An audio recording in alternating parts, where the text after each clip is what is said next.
அதாவது நமக்கு முன்னாடியே தெரியும்னு வச்சுக்கோங்க. சோழனுடைய கதாபாத்திரம் ஏதாச்சும் ஒரு விஷயத்த செஞ்சுக்கிட்டே தான் இருக்கும். அந்த கேரக்டரே வந்து ஒரு பொய் சொல்கிற, ஃப்ராடுத்தனம் பண்ணுற, ஏதாச்சும் தான் வேணுங்கிறத அடையிறதுக்காக எந்த எக்ஸ்ட்ரீமுக்கும் போகிற ஆளாக தான் இருக்காருங்கிறனால தான் நம்ம திருப்பி திருப்பி அந்த கேரக்டர் மேலே குறைகள் நிறைய சொல்லிகிட்டே இருந்திருக்கோம். இப்போ புதுசாக திருப்பி வந்து பார்த்தீங்க அப்படின்னா வந்து நிலா ரொம்ப வருத்தப்படுறாங்க, நிலா வந்து கோவப்படுறாங்க அப்படிங்கிறது தெரிஞ்சால் கூட இல்லை நம்ம புதுசாக இன்னொரு ட்விஸ்ட் வைப்போம் அப்படின்னு ஒரு கேனத்தனமாக ஒரு முடிவு எடுத்திருக்காரு. அந்த கேனத்தனமான முடிவு என்ன அப்படின்னு வந்து பார்த்தீங்கன்னா, அம்மாவுக்கு கால் பண்ணி, நிலாவோட அம்மாவுக்கு கால் பண்ணி, நான் லாயர் பேசுகிறேன், உங்கள் பொண்ணு வந்து டிவோர்ஸுக்கு அப்ளை பண்ணியிருக்காங்கன்னு பேசுகிறாரு. அதுவும் அவரோட நம்பர்லேருந்தே பேசுகிறாரு. ரொம்ப கஷ்டம்லாம் பட்டுக்கல.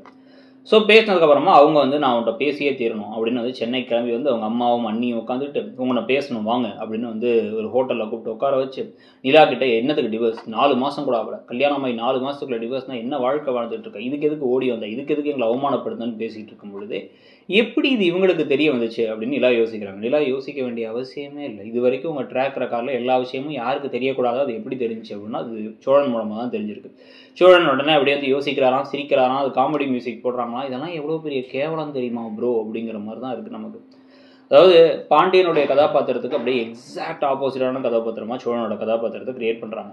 நேர்மை, நியாயம், அண்ணன் அப்படின்னு குடும்பம் அப்படின்லாம் யோசிக்கும் பொழுது எதை பற்றியும் கவலை இல்லை, எனக்கு அவள் வேணும் அப்படின்னுவாங்க.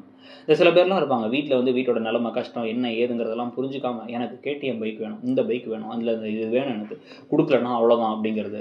இந்த மாதிரி வந்து தவறாக ஒரு முடிவு எடுக்கிறது, இல்லை வந்து வேணும்னே வந்து எமோஷனல் பிளாக்மெயில் பண்ணி எனக்கு வாங்கி கொடுத்தே தீரணுங்குவாங்க. குடும்ப சூழ்நிலையை பற்றி, நம்ம இருக்கிற நிலைமையை பற்றி, மற்றவங்களோட ஃபீலிங்ஸை பற்றி புரிஞ்சுக்க மாட்டாங்க. அவங்கெல்லாம் வந்து பட்டு திருந்துவாங்க அப்படிங்குவாங்கல்ல, அந்த மாதிரி ஒரு கதாபாத்திரம் தான் சோழனுடைய கதாபாத்திரம். குடும்பத்துக்கு 10 பைசா அவரால் பிரயோஜனம் கிடையாது. ஆனால் வந்து பார்த்தீங்க அப்படின்னா இன்னமும் அந்த லைசன்ஸை திருப்பி வாங்கினாராங்கிறத காமிக்கல, வெட்டி தண்டமாக உட்காந்துட்டு தெரியுங்க. ஆனால் அவங்க 1 மாதம் எல்எல்ஆர் முடிச்சு லைசன்ஸுக்கெல்லாம் போயிட்டாங்க, டெஸ்ட்டெல்லாம் எடுத்து வந்துட்டாங்க. ஆனால் இவர் வந்து இன்னமும் அந்த லைசன்ஸை வாங்கலாங்கிறாங்க. என்ன லாஜிக்னே நமக்கு அதில் புரியலன்னு வச்சுக்கோங்க. சரி, லாஜிக்கே பார்க்க வேணாம் அப்படின்னாலும் ஒரு மனுஷத்தன்மையோட கொஞ்சமாச்சும் வந்து ஒரு மனசுங்கிறது நல்ல மனசாக இருக்கும்னு பார்த்தா அதுவும் கிடையாது. இந்த அளவுக்கு வந்து ஒரு கேடுகட்ட ஒரு கேரக்டராக வந்து சோழனுடைய கதாபாத்திரம் இருக்கிறத பற்றியும், இவர் இப்போ அவங்க அம்மாவெல்லாம் வர வச்சு அதனால தன்னுடைய காதலை அடைஞ்சா போதுன்னு நினைக்கிறத பற்றியும், இல்லை நல்லா தானே இருக்குது, எப்படி இருந்தாலும் சரி நமக்கு பிடிச்ச பொண்ணுக்காக பொய் சொல்லலாம், ஏமாற்றலாம், ஃப்ராடு தரம் பண்ணலாம் அப்படின்னு சொல்லி சொன்னால் ரோகிணி கிட்டக்க இந்த சிறகடிக்காசல் இருக்காங்களே, அப்புறம் இந்த தங்கமயில் பாண்டியன் ஸ்டோர்ஸ்லாம் மட்டும் ஏன் கோவப்படுறீங்க? அப்போ ஒரு பொண்ணு பொய் சொல்லி கல்யாணம் பண்ணால் ஃப்ராடுத்தனம், பையன் பொய் சொன்னால் வந்து அது காதல் அப்படிங்கிறதுலாம் என்ன லாஜிக்ங்கிறது நமக்கு புரியல.